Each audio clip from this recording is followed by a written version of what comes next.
मिथुन चक्रवर्ती ने दिया ममता बनर्जी को चैलेंज।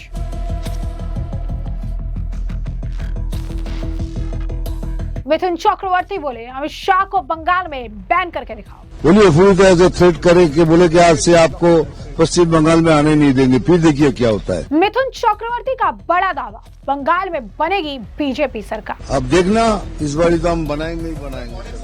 तो केंद्रीय गृह मंत्री अमित शाह के पश्चिम बंगाल दौरे को लेकर मुख्यमंत्री ममता बनर्जी की टिप्पणी पर राजनीतिक बवाल खड़ा हो गया है। भाजपा ने ममता बनर्जी पर गृह मंत्री अमित शाह को धमकाने का आरोप लगा दिया है।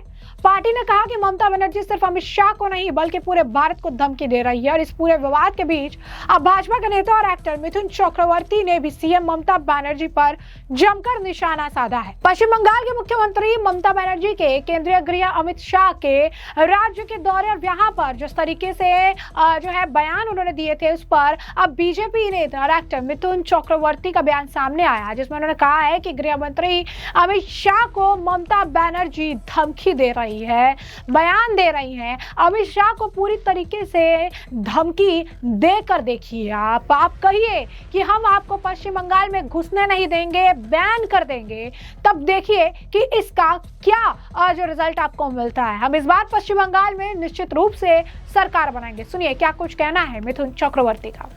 अगर होम मिनिस्टर को थ्रेट किया है तो पूरी तरह से करने को बोलिए ना, फिर मजा देखिए। ऐसा बोलने से क्या होगा? बोलिए पूरी तरह से थ्रेट करे कि बोले कि आज से आपको पश्चिम बंगाल में आने नहीं देंगे, फिर देखिए क्या होता है। सब बोलने से थोड़ी ऐसे कड़ी हवा वहां इस बार नाक डसेगा टीएमसी को। अब देखना इस बार तो हम बनाएंगे ही बनाएंगे।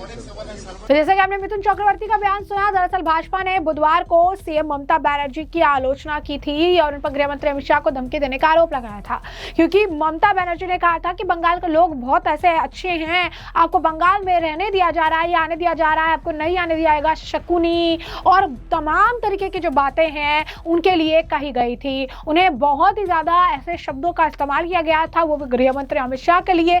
ज्यादा वोकलाहट इस बात के लिए थी कि अमित शाह ने उनकी पोल खोल दी थी, बता दिया था कि घुसपैठियों को कैसे ममता बनर्जी जो है शरण देती है, बीएसएफ को जमीन नहीं देती है कि यहाँ पर जो है फेंसिंग की जा सके, तो बिना फेंसिंग के आखिर उनको आने से रोकेंगे कैसे। और इसी बात से वो खफा थी, जिसके बाद अमित शाह के दौरे को लेकर उन्होंने बहुत ही आपत्तिजनक शब्दों का इस्तेमाल किया, शकुनी कह दिया कि यहाँ घूमने के लिए आए हुए हैं, हम लोग अच्छे हैं तो उनको एंट्री देने दे रहे हैं, नहीं तो यहाँ पर एंट्री नहीं मिल पाती, उनको तमाम तरीके की बातें उन्होंने कही थी।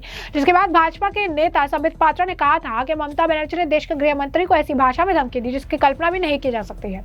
हमने इसे देखा है। उन्होंने कहा कि आप अमित शाह को एक होटल में छिपे हुए हैं, अगर हम चाहे तो आप होटल से बाहर कदम नहीं रख सकते हैं, ये आपकी खुशकिस्मती है कि हमने आपको होटल से बाहर आने दिया। इस तरीके के बयान ममता बनर्जी दे रही है। उन्होंने कहा कि ममता बनर्जी सिर्फ अमित शाह को नहीं बल्कि पूरे भारत को धमकी दे रही है। उन्होंने कहा कि पश्चिम बंगाल में बीते विधानसभा चुनाव में भाजपा के अध्यक्ष जेपी नड्डा के काफिले पर हमला किया गया था। यह हिटलरशाही और तानाशाही है। बंगाल में लोकतंत्र पर लगातार हमले हो रहे हैं, उस राज्य में हो रहा है जिसने कभी देश का नेतृत्व किया था।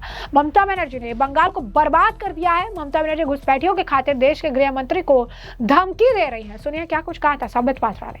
गृह मंत्री माननीय अमित शाह जी ने बड़े स्पष्टता के साथ बंगाल में जिस प्रकार से भ्रष्टाचार, अन्याय और विशेष करके जो घुसपैठियों को लेकर राजनीति हो रही है, उस विषय में आदरणीय अमित शाह जी ने अपने वक्तव्य को रखा है कि किस प्रकार ममता सरकार जमीन नहीं दे रही है वहां फेंसिंग के लिए, किस प्रकार घुसपैठियों के नाम कटने से, इलेक्टोरल रोल से ममता बनर्जी और उनके नेता बंगाल में परेशान हैं। जब यह प्रेस कॉन्फ्रेंस समाप्त हुआ उसके बाद ममता बनर्जी जी ने जिस प्रकार से अमित शाह जी को धमकी भरी शब्दों से संबोधित किया है, Mamata Banerjee has threatened the home minister of India in the words which can not even be thought of, यह भी हमने देखा। ममता बनर्जी जी का कहना कि आप तो होटल में छुप कर बैठे हैं, ये हम नहीं चाहते तो आप होटल के बाहर एक कदम भी नहीं रख सकते और आप भाग्यवान हैं कि हमने आपको होटल से बाहर निकलने दिया। मैं दोहराता हूं ममता बनर्जी जी ने गृह मंत्री अमित शाह जी के लिए कहा कि आप होटल के अंदर छुप कर बैठे और आप भाग्यवान हैं जो हम आपको होटल के बाहर निकलने दे रहे हैं, वरना अगर हम चाहते तो आपको होटल से बाहर निकलने नहीं देते। यह देश के एक बड़े राज्य पश्चिम बंगाल की मुख्यमंत्री ममता बनर्जी के शब्द हैं, अपने ही देश के गृह मंत्री अमित शाह जी के लिए। तो संबित पात्रा का आपने बयान सुना। वहीं जिस तरीके से सियासी पारा इस वक्त पश्चिम बंगाल में हाई है, इस बीच सामिक भट्टाचार्य ने भी इस मामले को लेकर बयान दिया और उन्होंने साफ शब्दों में ये कहा है कि ममता बनर्जी चाहे तो चाहे जो भी कर ले, अगर वो कह रही हैं कि ईडी और सीबीआई के दम पर जो है सत्ता पलटना चाहे तो आप ईडी, सीबीआई, आयकर विभाग सभी के दरवाजों पर अगर आप ताला लगा दे, बंगाल में SIR भी अगर आप रोक दे, तब भी पश्चिम बंगाल से ममता बनर्जी की विदाई तय है। तब भी पश्चिम बंगाल से ममता बनर्जी जा रही है, जा चुकी है। TMC यहां से खत्म होने वाली है, इस बात की गारंटी मैं देता हूं। सुनिए क्या कुछ और कहना है शामिक भट्टाचार्य का।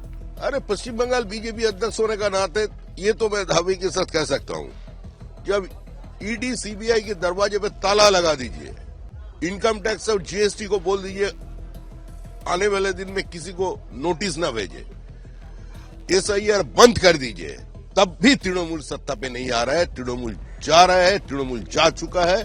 पश्चिम बंगाल की जनता ठान लिया है जो तृणमूल को विसर्जन देके रहेगा। और ये भी कहे हैं कि हम ये दावा कर लीजिए कि हम आपके सामने झुकेंगे नहीं, कोई भी एजेंसी लगा ले। और साथ में ये भी कही है कि जो हियरिंग का सीनियर सिटीजन को सामना करना पड़ रहा है इस आयत का हियरिंग को लेके, इसको लेके भी बोकटुई में जो अल्पसंख्यकों को वो जिंदा जला दिया गया, उसको किसका सामना करना पड़ा?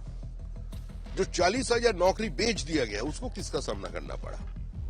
हावड़ा की तपन दत्तों से लेकर के आज तक जितना तृणमूल का कार्यकर्ता का मर्डर हुआ और जिसका परिवार का उंगली किसी दूसरा विपक्ष पार्टी के ऊपर नहीं, तृणमूल के ऊपर उठ रहा है, उसको किसने सामना पड़ रहा है? उसका परिवार को। इसका जवाब जनता का सामने दे। जाए उस घर पर आरजी कर में जिस अभय का देहांत हो गया, उसका पीछे कौन सा SIR था, कौन सा चुनाव आयोग था, कौन सा ईडी सीबीआई था, हुआ कौन, कैसे? वो जनता उसका जवाब चाहते हैं। पश्चिम बंगाल की जनता को इतना मूर्ख नहीं समझना चाहिए। ऐसे बातें करने से जनता अपमानित होता है और उसी अपमान की बदला जनता इस बार ले लेंगे। आपसे मीटिंग किए कल अमित शाह के साथ मीटिंग होने के बाद फिर सक्रिय तौर पे दिलीप घोष को देखा जाएगा। अरे दिलीप घोष सक्रिय है, सक्रिय था, वो सक्रिय रहेगा। दिलीप घोष एक हार्डकोर पॉलिटिकल एनिमल है। दिलीप घोष इस परिवार का सदस्य है, बचपन से जुड़े हुए हैं। जाए तो जाए कहां?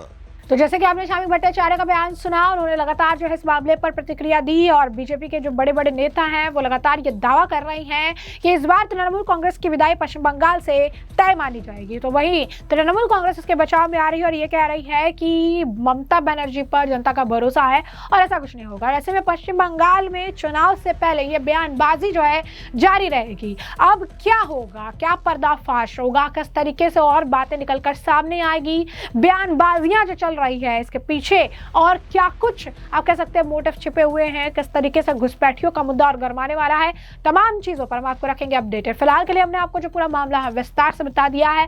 घुसपैठ से जुड़े मुद्दे पर किस तरीके से अमित शाह ने ममता बनर्जी को घेरा, ममता बनर्जी बौखलाई, ममता बनर्जी ने बयान दिया, जिसके बाद अब मिथुन चक्रवर्ती ने प्रतिक्रिया दी है। और अब इस पूरे मामले पर अब आपकी भी जो राय हो हमें कमेंट सेक्शन में कमेंट करके जरूर से जरूर साझा करिएगा। धन्यवाद।